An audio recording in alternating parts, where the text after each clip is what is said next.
ప్రభునామానికి మహిమ కలుగును గాక. కుడి వచ్చిన మీ అందరికీ కర్మల ఆత్మీయ సహవాస సంఘ విశ్వాసులందరికీ మన ప్రభువును ప్రియ రక్షకుడునైన యేసుక్రీస్తు వారి శ్రేష్టమైన నామంలో శుభములు మరియు వందనాలండి. ఆదికాండం 41వ అధ్యాయాన్ని మనం ధ్యానం చేసుకుంటున్నాం. 14వ వచనం నుంచి మనం చదువుకున్నాం. ఫరో యోసేపును పిలవనంపెను, కాబట్టి చెరసాలలో నుండి అతని త్వరగా రప్పించిరి. అతడు క్షౌరము చేయించుకొని మంచి బట్టలు కట్టుకొని ఫరో యొద్దకు వచ్చాను. ఫరో యోసేపుతో, నేనొక కల కంటిని, దాని భావమును తెలుపగలవారెవరూ లేరు. నీవు కలను విన్న ఎడల దాని భావమును తెలుపగలవని నిన్ను గూర్చి వింటినని అతనితో చెప్పినందుకు యోసేపు, అది నా వలన కాదు, దేవుడే ఫరోకు క్షేమకరమైన ఉత్తరం ఇచ్చునని ఫరోతో చెప్పాను. అందుకు ఫరో, నా కలలో నేను ఏటియుడ్డన నిలుచుంటిని, బలిసినవియు చూపునకు అందమైనవినైనా 7 ఆవులు ఏటిలో నుండి పైకి వచ్చి జమ్ములో మేయుచుండె. మరియు నీరసమై బహు వికార రూపము కలిగి చిక్కిపోయిన మరి 7 ఆవులు వాటి తర్వాత పైకి వచ్చాను. వీటి అంత వికారమైనవి ఐగుప్తు దేశమందు ఎక్కడనూ నాకు కనబడలేదు. చిక్కిపోయి వికారంగా ఉన్న ఆవులు బలిసిన మొదటి 7 ఆవులను తినివేశాను. అవి వాటి కడుపులో పడిన గాని అవి కడుపులో పడినట్టు కనబడలేదు. మొదట ఉండినట్లే అవి చూపునకు వికారముగా ఉండెను. అంతలో నేను మేలుకొంటిని. మరియు నా కలలో నేను చూడగా పుష్టి గల 7 మంచి వెన్నులు ఒక్కదంటున పుట్టాను. మరియు తూర్పు గాలి చేత చెడిపోయి ఎండిన 7 పేల వెన్నులు వాటి తర్వాత మొలిచాను. ఈ పేల వెన్నులు ఆ మంచి వెన్నులను మృంగివేశాను. ఈ కలను జ్ఞానులకు తెలియజెప్పితిని గాని దాని భావమును తెలుపగలవారు ఎవరూ లేరని అతనితో చెప్పాను. అందుకు యోసేపు, ఫరో కనిన కల ఒక్కటే, దేవుడు తాను చేయబోచున్నది ఫరోకు తెలియజేశాను. ఆ 7 మంచి ఆవులు 7 సంవత్సరములు, ఆ 7 మంచి వెన్నులను 7 సంవత్సరములు. కల ఒక్కటే. వాటి తర్వాత చిక్కిపోయి వికారమైన పైకి వచ్చిన 7 ఆవులను 7 సంవత్సరాలు. తూర్పు గాలి చేత చెడిపోయిన 7 పేల వెన్నులు కరువు గల 7 సంవత్సరములు. నేను ఫరోతో చెప్పిన మాట ఇదే, దేవుడు తాను చేయబోచున్నది ఫరోకు చూపించాను. ఇదిగో, ఐగుప్తు దేశం అంతటను బహు సమృద్ధిగా పంట పండు 7 సంవత్సరములు వచ్చుచున్నవి, మరియు కరువు గల 7 సంవత్సరములు వాటి తర్వాత వచ్చును. అప్పుడు ఐగుప్తు దేశమందు ఆ పంట సమృద్ధి యావత్తును మరువపడు. ఆ కరువు దేశమును పాడు చేయును. దాని తర్వాత కలుగు కరువు చేత దేశమందు ఆ పంట సమృద్ధి తెలియబడకపోవును. ఆ కరువు మిక్కిలి భారముగా ఉండును. ఈ కార్యము దేవుని వలన నిర్ణయింపబడి ఉన్నది. ఇది దేవుడు శీఘ్రముగా జరిగించును. అందుచేతనే ఆ కల ఫరోకు రెట్టింపబడెను. కాబట్టి ఫరో వివేక జ్ఞానములు గల ఒక మనుషుని చూచుకొని ఐగుప్తు దేశం మీద అతన్ని నియమింపవలను. ఫరో అట్లు చేసి ఈ దేశం పైన అధిపతులను నియమించి సమృద్ధిగా పంట పండు 7 సంవత్సరములలో ఐగుప్తు దేశమందు అంతటను 5వ భాగమును తీసుకొనవలను. రాబో ఈ మంచి సంవత్సరములలో దొరుకు ఆహారం అంతయు సమకూర్చి ఆ ధాన్యము ఫరో చేతికి అప్పగించి ఆయా పట్టణంలో ఆహారమునకై భద్రము చేయవలను. కరువు చేత ఈ దేశము నశించిపోకుండా ఆ ఆహారము ఐగుప్తు దేశంలో రాబో కరువు సంవత్సరములు 7 ఈ దేశమందు సంగ్రహముగా ఉండునని ఫరోతో చెప్పాను. ఆ మాట ఫరో దృష్టికి అతని సమస్త సేవకుల దృష్టికి యుక్తమైనదై ఉండెను గనుక అతడు తన సేవకులను చూచి, ఇతని వలె దేవుని ఆత్మగల మనుష్యుని కనుగొనగలమా అని అనెను. మరియు ఫరో, దేవుడిదంతయు నీకు తెలియపరచను గనుక నీవలే వివేక జ్ఞానములు గలవారెవ్వరూ లేరు. నీవు నా ఇంటికి అధికారివై ఉండవలను, నా ప్రజలందరూ నీకు విధేయులైందురు. సింహాసనం విషయంలో మాత్రమే నేను నీకంటే పైవాడనైందునని యోసేపుతో చెప్పాను.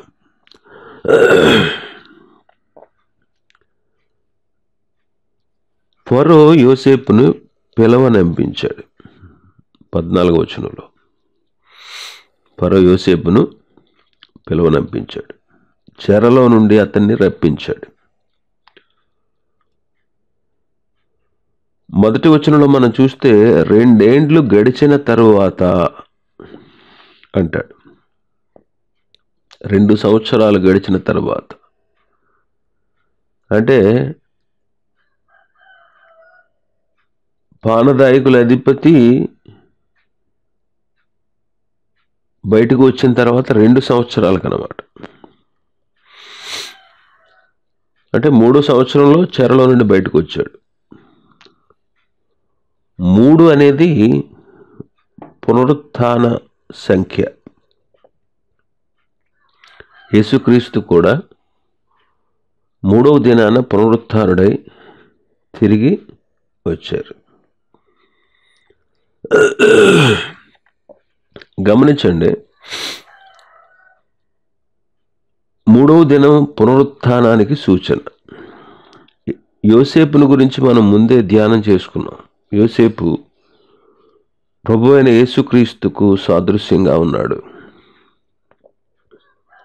అలాగే విశ్వాసులకు కూడా సాదృశ్యంగా ఉన్నాడు అనే విషయాన్ని మనం యోసేపును గురించి ధ్యానం చేయక ముందు మొట్టమొదటి మాటలకు చెప్పుకున్నాం. కాబట్టి 3వ సంవత్సరం 3వ దినం ప్రభు అయిన యేసుక్రీస్తు మరణమును గెలిచి సమాధిని గెలిచి తిరిగి లేచినట్టు 3వ సంవత్సరంలో అతడు బయటకు వచ్చాడంట. క్షౌరం చేయించుకుని మంచి బట్టలు కట్టుకుని ఫరో యొద్దకు వచ్చాడు. క్షౌరం చేయించుకుని 14వ వచనంలో, కాబట్టి చెరసాలను అతను త్వరగా రప్పించి అతడు క్షౌరము చేయించుకొని మంచి బట్టలు కట్టుకొని ఫరో యొద్దకు వచ్చాడు. ప్రభు అయిన యేసుక్రీస్తును గూర్చి మనం ఆలోచన చేస్తే మాంసయుక్తమైన దేహంతో కాకుండా మహిమ దేహంతో ఆయన బయటికి వచ్చారు. అందుకే కొరింథీ పత్రికలో అంటాడు పౌలు గారు, కొరింథీలకు రాసిన మొదటి పత్రిక 15వ అధ్యాయం 50వ వచనం, సహోదరులారా, నేను చెప్పినదేమనగా రక్త మాంసములు దేవుని రాజ్యమును స్వతంత్రించుకొన నేరవు, క్షయత అక్షయతను స్వతంత్రించుకొను. రక్త మాంసాలతో మనం దేవుని సన్నిధికి చేరలేం. ఈ క్షయమైపోయే శరీరం అక్షయతను ధరించుకోవాలి. ఈ క్షయమయ్యే శరీరం అక్షయతను ధరించుకోవాలంటే ఈ శరీరం క్షయమైపోవాలి. ఈ శరీరం క్షయమైపోవాలి. ఎప్పుడు క్షయమైపోద్ది? మనం మరణించినప్పుడు. కాబట్టి క్షయమైపోయే శరీరం అక్షయతను ధరించుకొని మహిమ దేహంతో తిరిగి లేపబడుతుంది. ఫిలిప్పీ పత్రిక 3వ అధ్యాయం 21వ వచనం, సమస్తమును తనకు లోపరుచుకొనజాలిన శక్తిని బట్టి ఆయన మన దేన శరీరమును తన మహిమ గల శరీరమునకు సమరూపము గలదానిగా మార్చును. మన దేన శరీరాన్ని తన మహిమ గల శరీరానికి సమరూపము గలదానిగా మారుస్తాడు. కాబట్టి పునరుత్థానానికి సూచన 3వ దినం, 3 అనే సంఖ్య. కాబట్టి ప్రభువు మనల్ని తన రాజ్యంలో రక్త మాంసాలతో కాదు, మహిమ దేహం ఇచ్చి మనల్ని తన రాజ్యంలో చేర్చుకుంటాడు. ఆయన ఎలాగైతే తిరిగి లేచాడో అలాగే క్రీస్తునందుండి మృతులైన వారు కూడా తిరిగి లేస్తారు. అటువంటి పునరుత్థాన బలాన్ని ఆ ప్రభువు మనకు అనుగ్రహించారు. ఇంకా 15వ వచనంలో ఫరో యోసేపుతో, నేను కల కంటిని, దాని భావమును తెలుపగల వారెవ్వరూ లేరు. ఎంతోమంది వచ్చారు కదా. 8వ వచనంలో, తెల్లవారినప్పుడు అతని మనస్సు కలవరపడెను, కనుక అతడు ఐగుప్తు శకునగాండ్రందరినీ, అక్కడ ఉన్నటువంటి విద్వాంసులందరినీ పిలవనంపించాడు. తన కలలను వివరించి వాళ్ళతో చెప్పాడు. కానీ వాటి భావమును తెలుపగలవాడెవడు లేకపోయాను. విద్వాంసులు చాలామంది వచ్చారు, శకునగాండ్రందరూ వచ్చారు. కానీ వాళ్ళెవ్వరూ కూడా దాని భావాన్ని తెలియపరచలేకపోయారు. విద్వాంసులకు తెలియబడినటువంటి సంగతుల్ని యోసేపు చెప్పినప్పుడు యోసేపు వాటి భావాన్ని తేటగా బయలుపరిచాడు.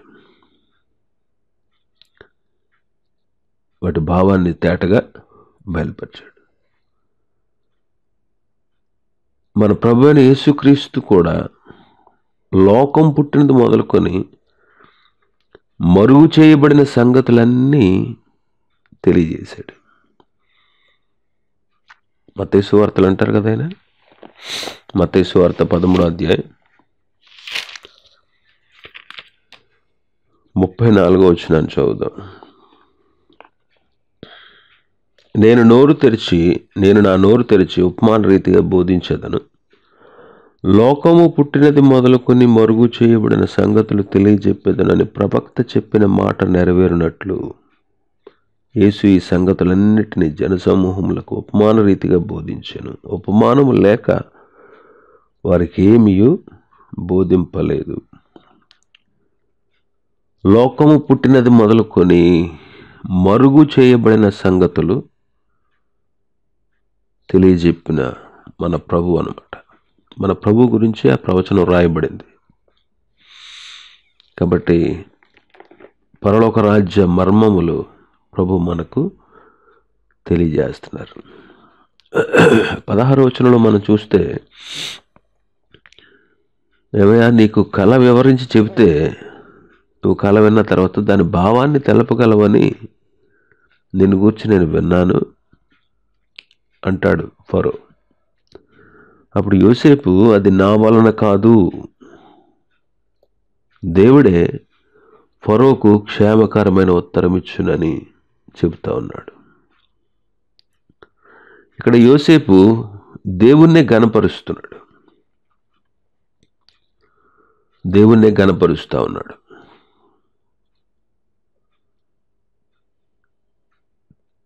ప్రభువైన యేసుక్రీస్తు వారు కూడా ఈ భూమి మీద ఉన్నప్పుడు తండ్రిని గణపరిచినట్లుగా మనం చూస్తాం. యోహాను సువార్త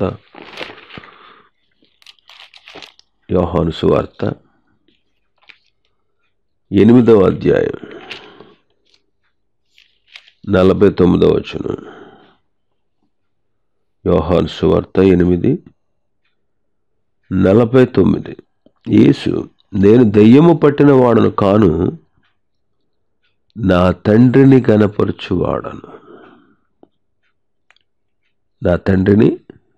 గణపరచువాడను. యేసుక్రీస్తు ప్రభు శరీరధారిగా ఈ లోకానికి వచ్చినప్పుడు ప్రతి విషయంలో తండ్రిని గణపరిచిన వారుగా మనం చూస్తున్నాం. తండ్రిని ఘనపరిచినవాడు.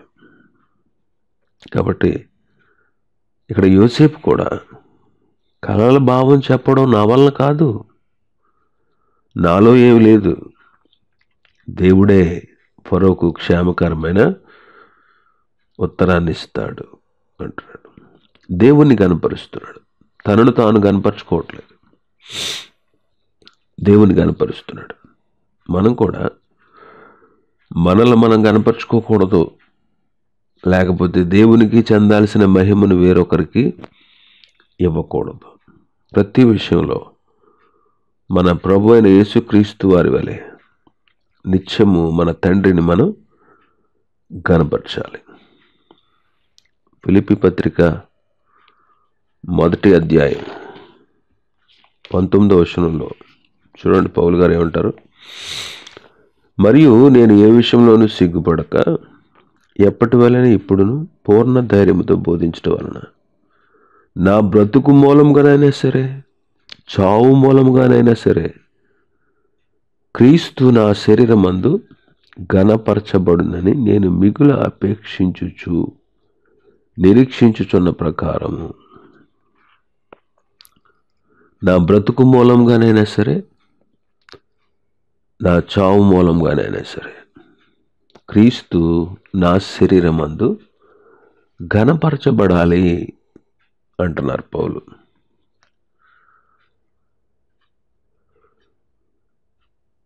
మనం ఆయన ఘనపరిచేవారుగా ఉండాలి.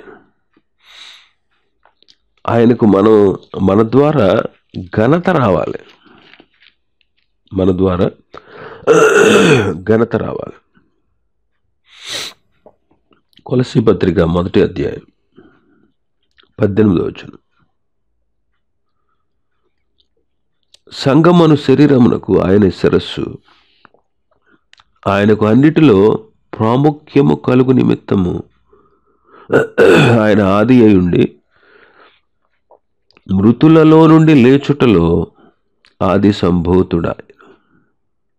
ఆయనకు అన్నిటిలో ప్రాముఖ్యము కలుగు నిమిత్తము అంటున్నాడు. ఆయనకు అన్నిటిలో ప్రాముఖ్యం కలగాలి, అన్నిటిలో ప్రాముఖ్యం కలగాలి అంటే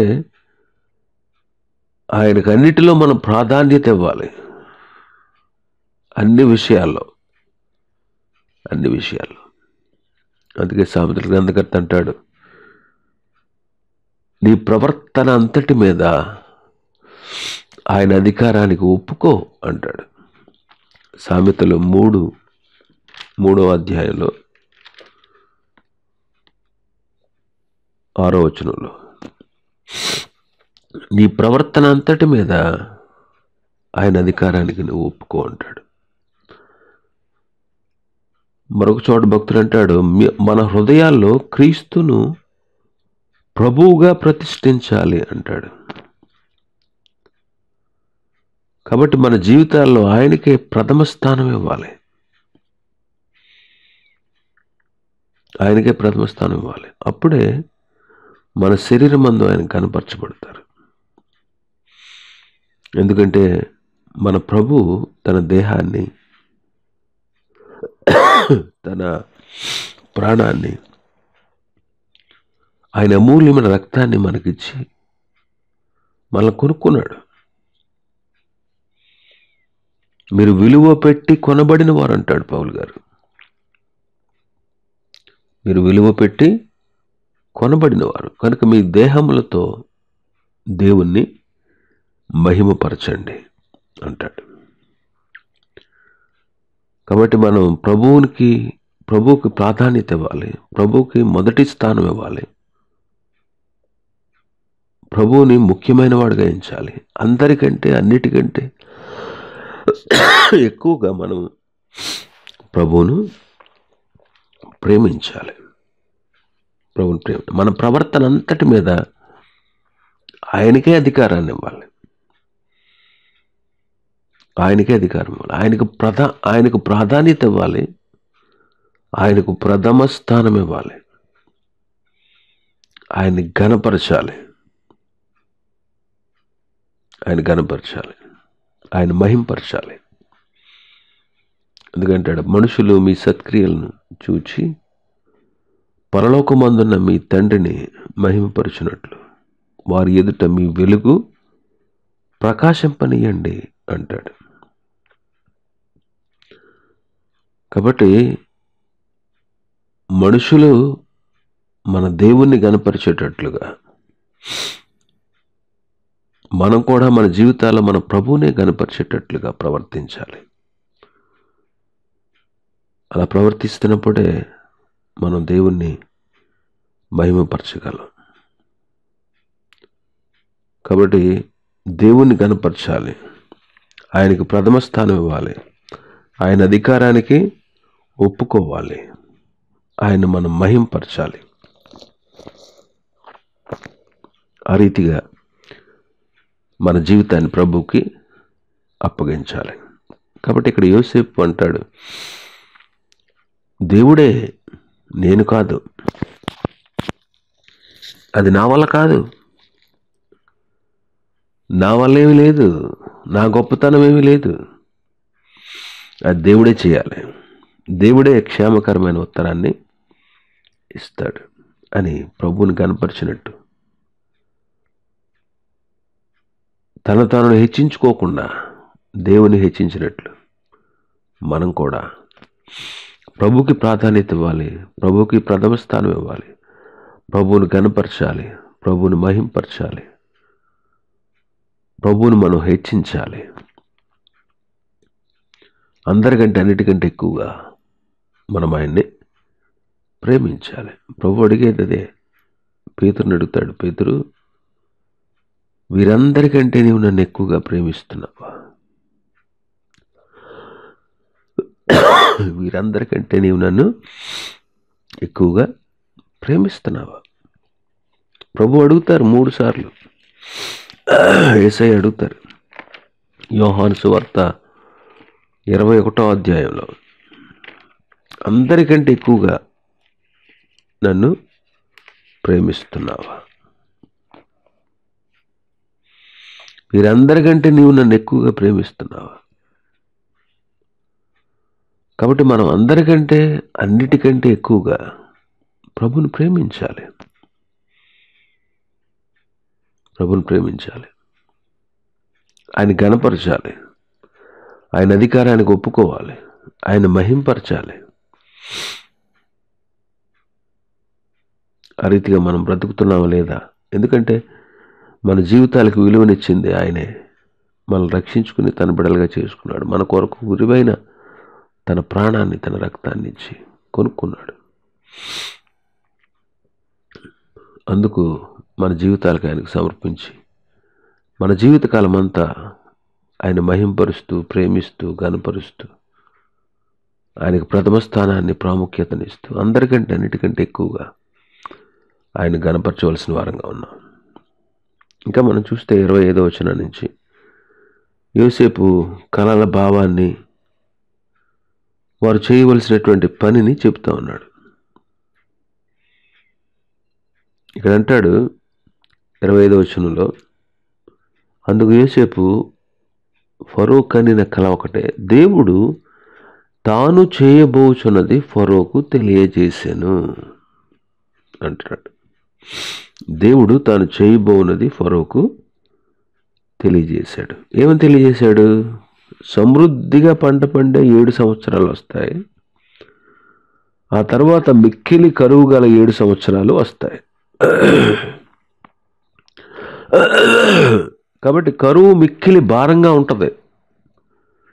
7 సంవత్సరాలు సమృద్ధిగా పంటలు పండుతాయి, 7 సంవత్సరాలు కరువు వస్తుంది. ఆ కరువు ఎలా ఉంటుందంటే మిక్కిలి భారంగా ఉంటుంది. కాబట్టి 7 సంవత్సరాలు పంట పండిన సమృద్ధి అంతా కూడా మర్చిపోయేటట్టు చేస్తాయి ఆ కరువు సంవత్సరాలు. ఆ కరువు దేశాన్ని పాడు చేస్తుంది. ఈ కార్యములు దేవుని వలన నిర్ణయించబడును అంటాడు. దేవుడే దీన్ని శీఘ్రముగా జరిగిస్తాడు. 2 సార్లు కళలు 2, కానీ వాటి భావం ఒక్కటే, వాటి భావం ఒకటే. ఎందుకు 2 సార్లు వచ్చింది అంటే దేవుడే నేను దీన్ని త్వరగా జరిగిస్తున్నాను అని ప్రభు ఫరోకు ఈ విషయాన్ని తెలియ. 32వ వచనం అంటాడు, ఈ కార్యము దేవుని వలన నిర్ణయింపబడి ఉన్నది, ఇది దేవుడు శీఘ్రముగా జరిగిస్తాడు, అందుచేతనే ఆ కళ ఫరోకు రెట్టింపబడెను. 2సారి వచ్చింది. వీటిలో మనం నేర్చుకోవాల్సిన విషయాలు చాలా ఉన్నాయి. దేవుడు తాను చేయబోయే కార్యాన్ని ఫరోకు తెలియజేశాడు. దేవుడు తాను చేయబోయేది ఏది కూడా తన ప్రజలకు తెలుపకుండా చెయ్యడు. తన ప్రజలకు తెలియకుండా చేయడు. తాను చేయబోయేది ఖచ్చితంగా తన ప్రజలకి తెలియజేస్తాడు. ఆదికాండం 18వ అధ్యాయం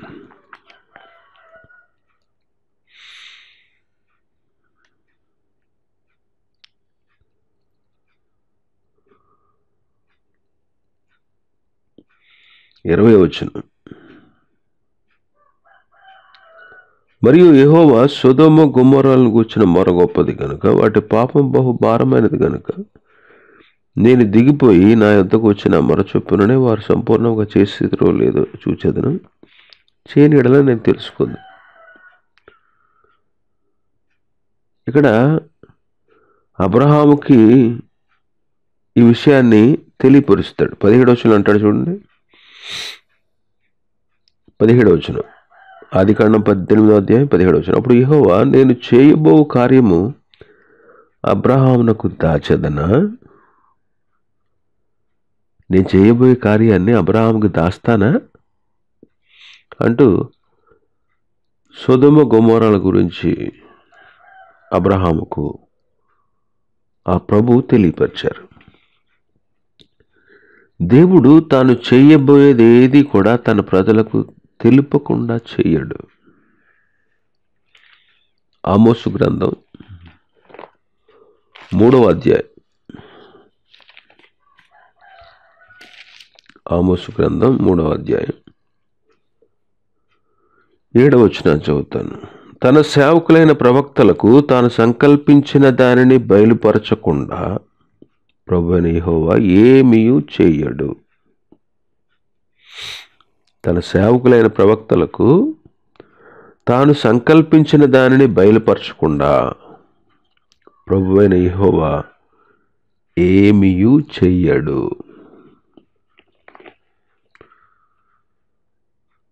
కాబట్టి ఆనాడు రాబోయే కరువు గురించి దేవుడు ముందుగానే ఫరోకు తెలియజేశాడు.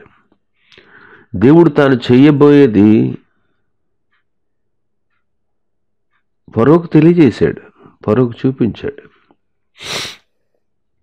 ఇంకా మనం సమృద్ధిగా పంట పండే సంవత్సరాలు 7 వస్తాయి, సమృద్ధి తర్వాత కరువు సంవత్సరాలు 7 వస్తాయి. సమృద్ధి తర్వాత కరువు సంవత్సరాలు వస్తాయి. యోసేపు జీవితంలో చూస్తే మొదట కరువు, తర్వాత సమృద్ధి అన్నట్లు మనకి కనబడతా ఉంటుంది. అంటే మొదట శ్రమల్లో, శోధనలో పరీక్షించబడ్డాడు. తర్వాత సమృద్ధి గల స్థితి అనగా ఐగుప్తు దేశానికి అంతటికీ కూడా ఏలికగా, సమస్త దేశములకు పోషకుడుగా అయిపోయాడు. విశ్వాసి జీవితంలో కూడా ఇది చాలా ప్రయోజనకరమైనది. అయితే ఈనాడు అనేక మంది దేవుని పిల్లలు వాళ్ళలో కనబడుతున్నటువంటి విచారకరమైన సంగతి ఏంటంటే మొదట సమృద్ధి, తర్వాత కరువు. చాలామంది విశ్వాసుల్లో మనం ఈ పరిస్థితి చూస్తాం.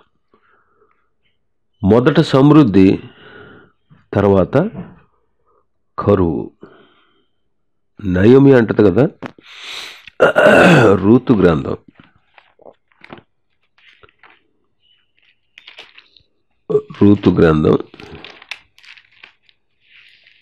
4వ అధ్యాయం. రూతు గ్రంథం 4వ అధ్యాయం, మొదటి అధ్యాయం, మొదటి అధ్యాయం 20-21 వచనాలు. ఆమె, సర్వశక్తుడు నాకు చాలా దుఃఖం కలుగజేసిన కనుక నన్ను నయోమి అనక మారా అనుడి. నేను సమృద్ధి గలదానై వెళ్ళి తిని, యెహోవా నన్ను రిక్తురాలినిగా తిరిగి రాజేసిన. మీరు నన్ను నయోమి అని పిలవనేలా?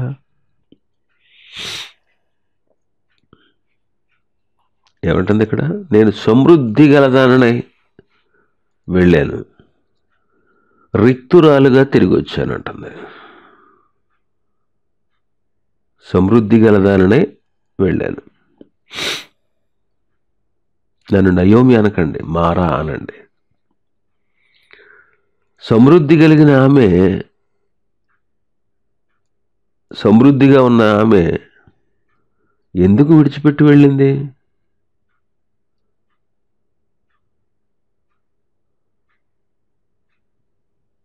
రిక్తురాలుగా వచ్చింది.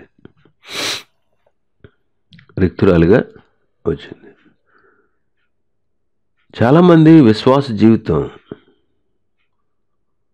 ఈ దినాల్లో లోకం వైపు, పాపం వైపు చూడడం వల్ల తమలో ఉన్న సమృద్ధిని కోల్పోతున్నారు. నయోమి బెత్లెహేమును విడిచిపెట్టి మోయాబుకు వెళ్ళింది. తన జీవితంలో ఉన్నటువంటి సమృద్ధిని అంతటిని కోల్పోయింది.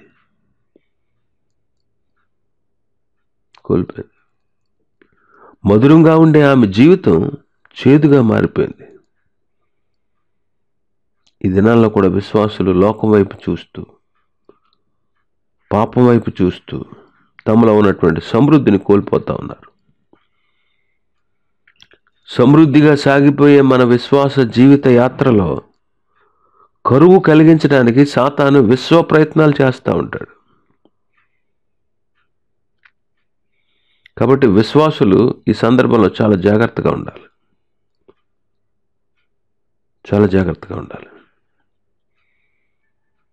కొన్ని సంఘాల్లో కూడా చాలాసార్లు కరువు కలుగుతూ ఉంటుంది.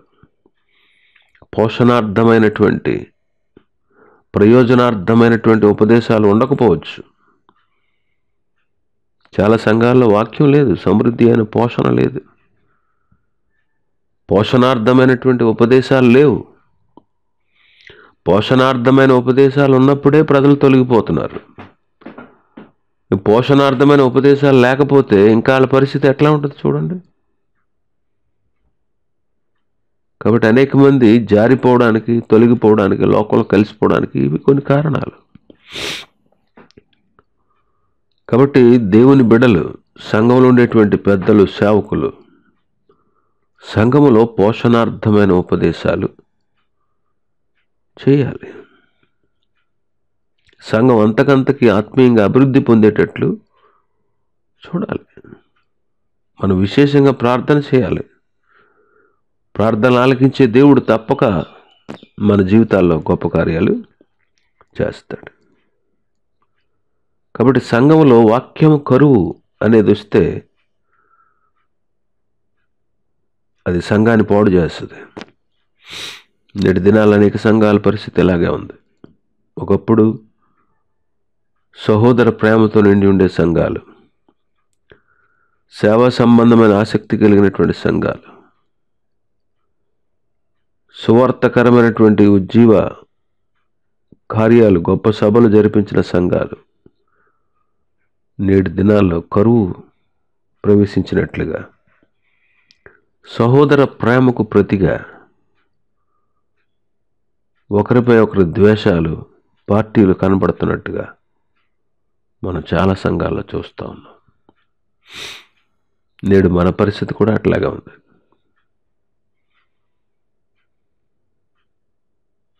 గలతీ పత్రికలో గలతీ సంఘాన్ని పౌలు గారు సరిచేస్తూ ఉంటాడు. గలతీ పత్రిక 5వ అధ్యాయం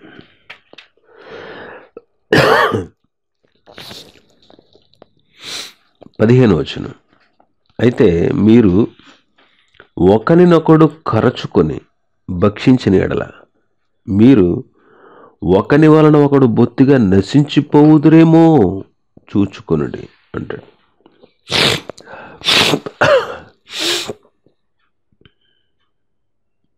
గలతీ సంఘాల్లో ఒకరినొకడు కరుచుకుంటున్నారంట,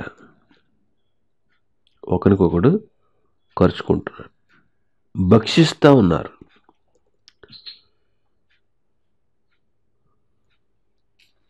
ఇలాంటి విభేదాల సంఘాల్లో ఉంటే మనం తప్పక కన్నీటితో దేవునికి మొరపెట్టాలి. ఇలాంటి ఆత్మీయ కరువుతో ఉన్న సంఘాలను దేవుడు కనికరించి సమృద్ధి గల స్థితికి తీసుకురావాలని మనం మరింత ఎక్కువగా ప్రార్థించాలి. దేవుడే ఈ కార్యాన్ని జరిగిస్తున్నాడు అని మనం చదువుతున్నాం.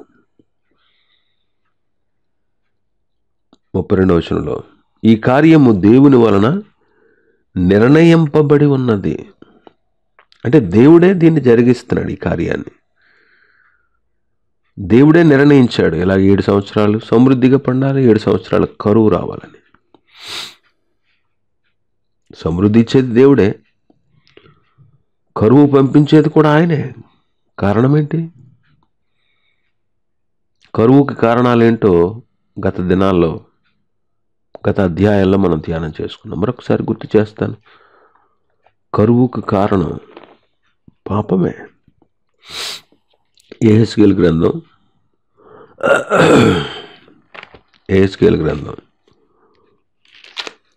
14వ అధ్యాయం,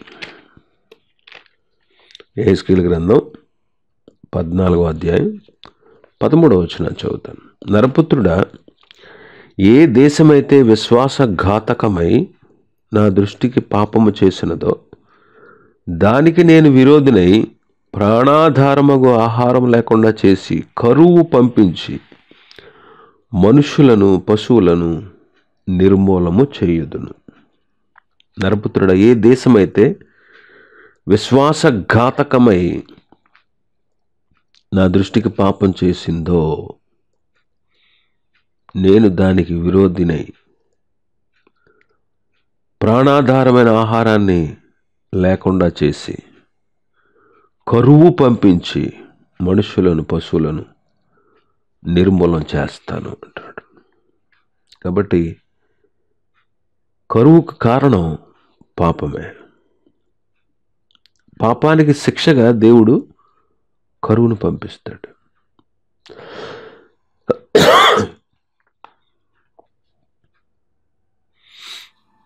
కాబట్టి మన జీవితాల్లోనేంటి, మన కుటుంబాల్లోనేంటి, మన సంఘాల్లోనేంటి పాపం ఉన్నట్లయితే దాని విషయంలో మనం చర్య తీసుకోవాలి. ఎప్పుడైతే పాపం విషయమై మనం తీవ్రమైన నిర్ణయాలు తీసుకుని దాన్ని ఎదిరించి జయించి దాన్ని లేకుండా జరిగిస్తాము, అప్పుడే మనం దైవ దీవెనలు పొందుతాం. యెహోషువ అంటాడు కదా, శాపగ్రస్తులైన వారిని మీ మధ్య ఉండకుండా మీరు వారిని నిర్మూలిస్తేనే తప్ప నేను మీకు తోడై ఉండను అంటాడు యెహోషువ 7:12. దేవుడు మనకు తోడుగా ఉండాలంటే, మనల్ని దీవించాలంటే, మనల్ని ఆశీర్వదించాలంటే మనలో పాపం అనేది లేకుండా ఉండాలి. సమూయేలు 2వ గ్రంథం 21వ అధ్యాయంలో చూస్తే అక్కడ దేశంలో కరువు వచ్చింది 3 సంవత్సరాలు. దావీదు కాలంలో 3 సంవత్సరాలు దేశాన్ని విడవకుండా కరువు పీడించిందంట. 3 సంవత్సరాలు. దానికి గల కారణం సౌలు చేసిన పాపం. ఇంకా దినవృత్తాంతాల్లో 2వ గ్రంథం 7వ అధ్యాయం 14వ వచనంలో అంటాడు, నా పేరు పెట్టబడిన నా జనులు తమను తాము తగ్గించుకుని నన్ను వెదకి నా తట్టు చూసి ప్రార్థిస్తే అంటాడు. కాబట్టి పాపం చేసిన వాళ్ళు దేవునికి దూరం అయిపోతారు, దేవుని వైపు తిరగరు. కానీ కరువు వచ్చినప్పుడు మనం గ్రహించుకోవాల్సింది ఏంటంటే, మనలో ఉన్న పాపాన్ని తీసేసుకుని ప్రభు వైపు తిరిగి పశ్చాత్తాపడి ఆయనకు ప్రార్థిస్తే ఆ ప్రభు మనకు సహాయం చేస్తారు. కాబట్టి ఈ కార్యము జరిగించేది ఎవరు? దేవుడే. కరువు పంపించడానికి కారకుడు కూడా దేవుడే. కారణం ఏంటంటే, మనలో ఉన్న పాపాన్ని తీసివేసి మనల్ని పవిత్రపరిచి పరిశుద్ధపరిచి తన బిడలుగా తీర్చిదిద్దుటకు ప్రభు ఈ కార్యాలు చేస్తూ ఉంటారు. ఆ తర్వాత యోసేపు వాళ్ళకి మంచి ఆలోచన చెప్తాడు. మిగిలిన విషయాలు రేపు ధ్యానం చేసుకుందాం. దేవుడి వాక్యాన్ని మన వెనికిడిలో ఆశీర్వదించును గాక. ఆమేన్.